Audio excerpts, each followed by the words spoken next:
morning or good afternoon, depending on when you're seeing this. So, despite the fact we're only part of the way through December, this time round on this vlog, I'm going to be looking at what we can expect in 2025.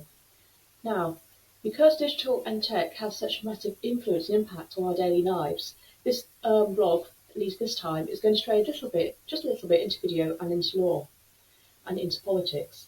Because unfortunately, that is the case. You can't have one without the other. So the first thing is AI. Now, I'm sure many of you have used AI this year, and if you haven't, where have you been? Under a rock? And you've seen AI creep into many of the programs that you probably use on a daily basis. So, for example, Google got Gemini. You'll see that in Google Workspace now, obviously for free. You'll see it in HubSpot. You'll see it in MailChimp, where they suggest here's how you can rewrite an email. You will see it in most Microsoft programs, their Bing usage, and you'll see it in Canva. I mean, this is just off the top of my head, how AI is beginning to transform and reuse our landscape, but at the moment it's still very much a turnkey servant. How that's going to develop in the future is going to depend a bit on some of the lawsuits and law cases and legal laws being passed this year and being done at this moment in time. There is currently a massive number of copyright infringement cases going through over in the US, where various news sites and newspapers and artists, and yes, even writers, are saying AI has infringed and reused the stuff about liability, and it's a case of who pays. Of course, the AI, especially OpenAI and ChatGPT, are saying this is all general access use stuff. We should have the ability to train our bots upon it. And then you've got the actors and writers and the journalists on the other side going, hang on a second, you're using all of our stuff without permission.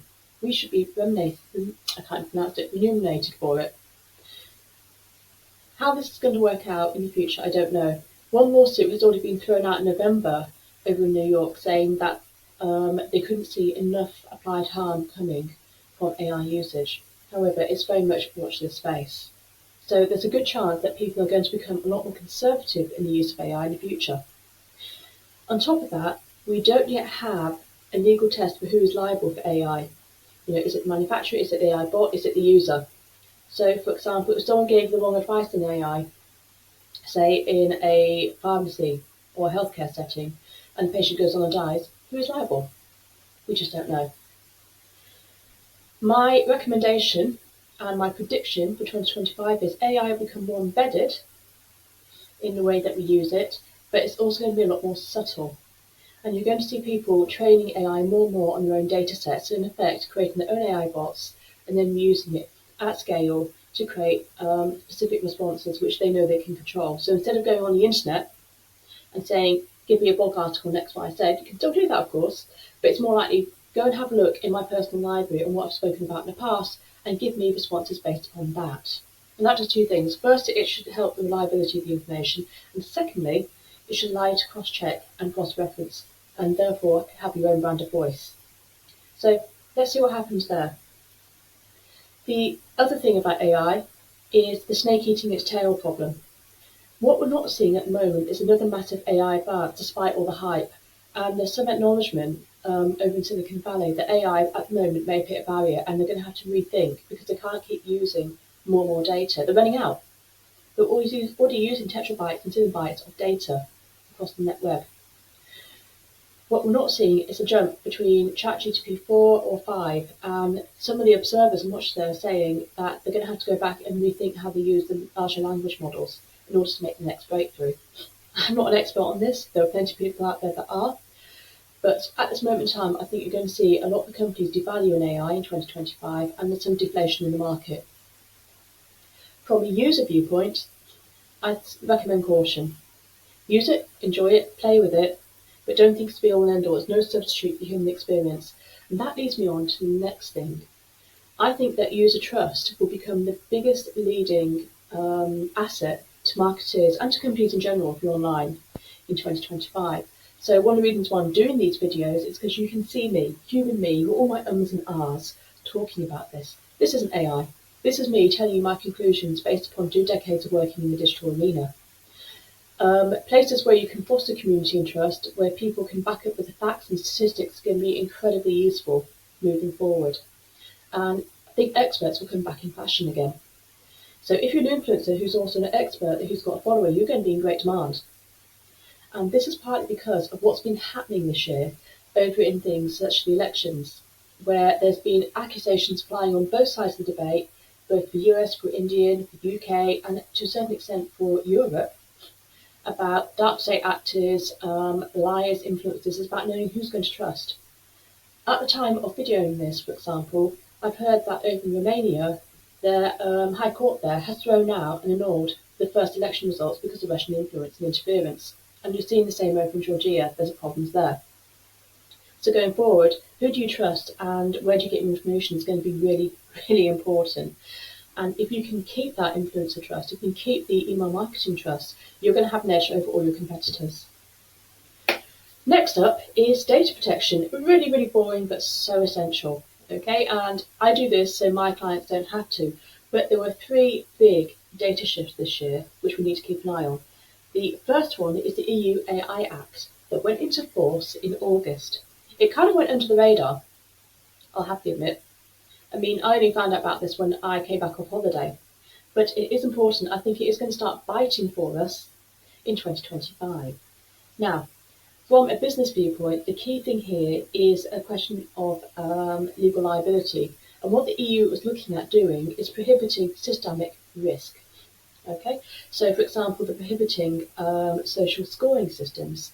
They don't want mass emotional recognition, where people get nudged into mass decisions, because unfortunately, human being psychology is group psychology, and it is possible to get caught up in an echo chamber very easily. And AI has been exaggerating this. Another thing, the EU EU AI Artificial Intelligence Act has been trying to regulate is untargeted facial scraping, where AI will literally look across all the CCTV information systems to try and find specific people. You can see immediately how scary that is. There's also a problem, for example, with AI pushes on social and across the web, especially in advertising, where it can be done in a very sneaky and underhand way. So the idea here for the EU is to say, not on the individual provider, but on a mass scale, how can we stop AI pushing society and pushing people into decisions that won't make them more vulnerable or target them unfairly? From our viewpoint in the business world, it's going to be a case of, is this app ethical? Are we using this correctly? Because the last thing you want to do is get caught up in a scandal, and there's going to be a scandal. For example, on advertising, on facial recognition, on the way that data scraping happens.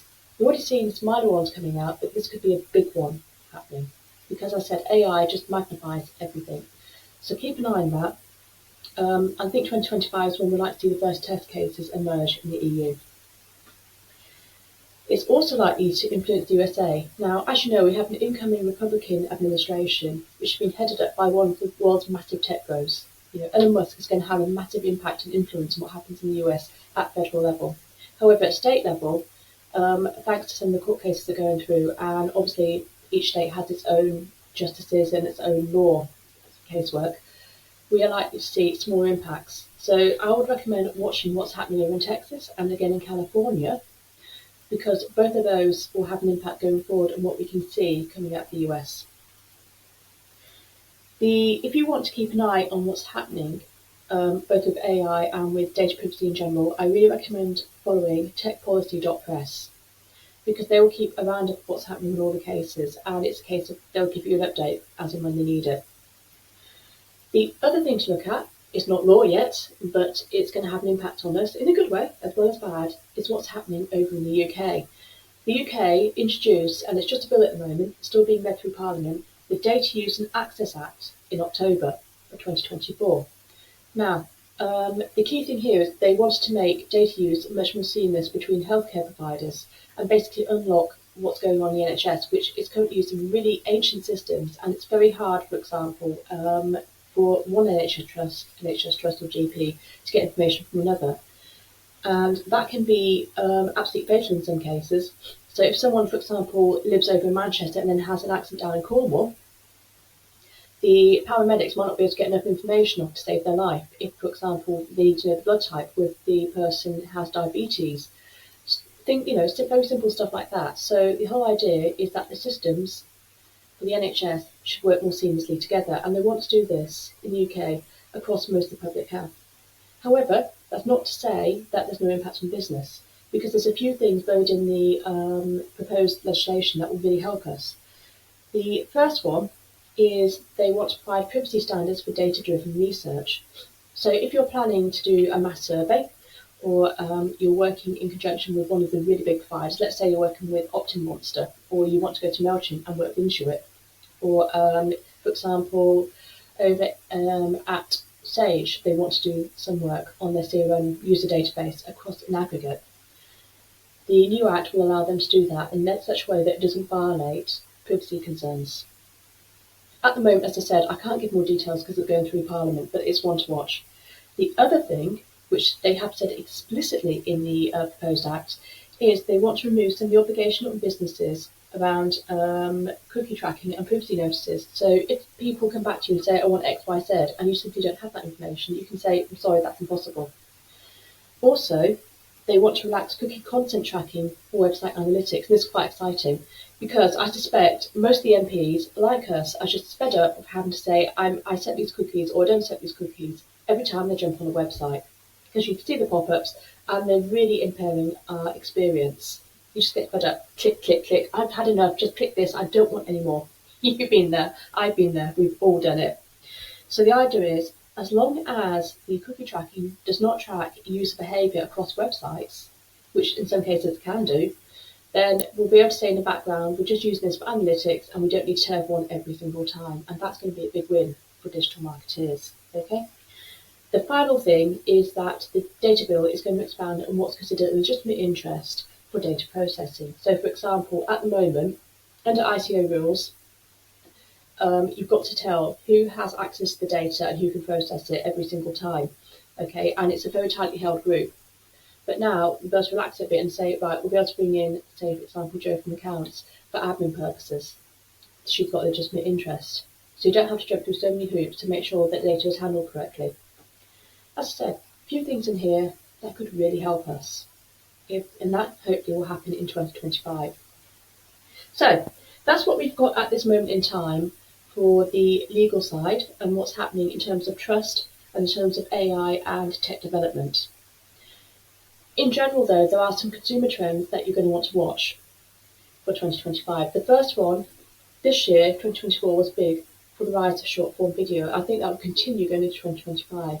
Now, TikTok is getting itself in a lot of hot water, and we have no idea whether or not it's likely to be banned.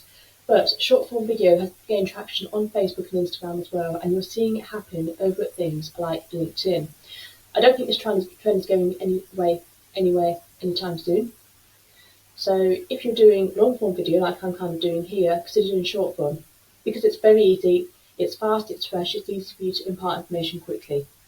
You know, a 10 or 20-second short-form video snap, it's very easy to do. It's a quick way of easing yourself into the water if you don't like being on video.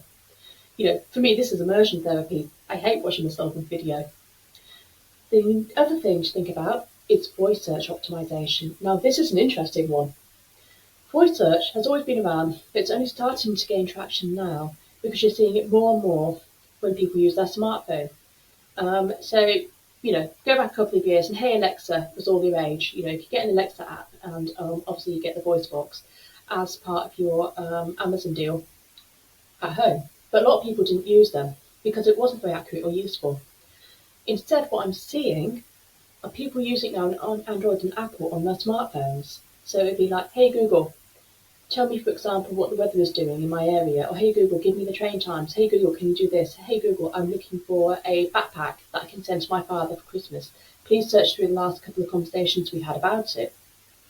So in effect, you have app assistance, and it's becoming a very powerful tool.